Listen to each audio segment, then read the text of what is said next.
അതിരാവിലെ തന്നെ ഇന്നെൻ്റെ യാത്ര തിരുച്ചെന്തൂരിലേക്കാണ്. പോകുന്ന വഴിയിലുള്ള ഈ കാഴ്ചകൾ കാണുമ്പം തന്നെ മനസ്സിലാകും കേരളം വിട്ട് തമിഴ്നാടായെന്നുള്ളത്. ഈ കാഴ്ചകൾ കാണുമ്പോൾ മനസ്സിന് വല്ലാത്ത സന്തോഷവും കുളിർമയുമാണ്.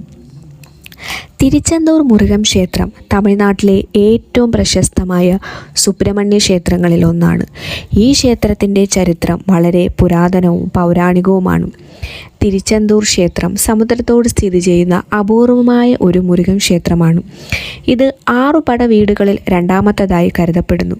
പുരാണങ്ങൾ പ്രകാരം അസുരനായ സൂരപത്മനെ സംഹരിക്കാൻ മുരുകൻ ഇവിടെ യുദ്ധം നടത്തി. ഈ മഹായുദ്ധം സ്കന്ദഷഷ്ഠി എന്ന ആഘോഷമായി ഇന്നും ക്ഷേത്രത്തിൽ വിപുലമായി ആഘോഷിക്കുന്നു. അന്നേ ദിവസം സൂരസംഹാരമെന്ന നാടകീയ അവതരണം നടത്തുന്നു. ആയിരക്കണക്കിന് ഭക്തർ പങ്കെടുക്കുന്നു. ഭക്തർ വിശ്വസിക്കുന്നത് ഇവിടെ ദർശനം നടത്തിയാൽ പാപങ്ങൾ നീങ്ങുകയും വിജയവും സമാധാനവും ലഭിക്കുകയും ചെയ്യുമെന്നാണ്. മറ്റു ക്ഷേത്രങ്ങളെ അപേക്ഷിച്ച് ഈ ക്ഷേത്രം സ്ഥിതി ചെയ്യുന്നത് കടലിൻ്റെ സമീപത്താണ്.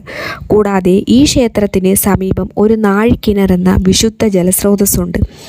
കടലിനടുത്തായിട്ടും ഇതിലെ വെള്ളം ഉപ്പില്ലാത്തതാണ് ആ കിണറിനെ വ്യത്യസ്തമാക്കുന്നത്. മുരുകനും സൂരപത്മനും തമ്മിലുള്ള യുദ്ധം നടന്ന സ്ഥലമാണ് ഈ ക്ഷേത്രം. വിജയത്തിനു ശേഷം മുരുകൻ ഇവിടെ 5 ശിവലിംഗങ്ങളെ, അതായത് പഞ്ചലിംഗങ്ങളെ ആരാധിച്ചു. അവ പ്രധാന ദേവൻ്റെ പിന്നിലുള്ള ഒരു ഗുഹയിൽ സ്ഥാപിച്ചിരിക്കുന്നു. ആദ്യം ജെയിന്തർ എന്ന പേരിൽ അറിയപ്പെടുന്ന ഈ സ്ഥലം പിന്നീട് തിരുച്ചെന്തൂർ, അതായത് വിജയത്തിൻ്റെ പുണ്യനഗരം എന്നറിയപ്പെട്ടു. ഘോര യുദ്ധത്തിനു ശേഷം ഒരു യോദ്ധാവായിട്ടല്ല, മറിച്ച് ശാന്തമായ ഒരു അവസ്ഥയിലാണ് മുരുകനെ ഇവിടെ ആരാധിക്കുന്നത്.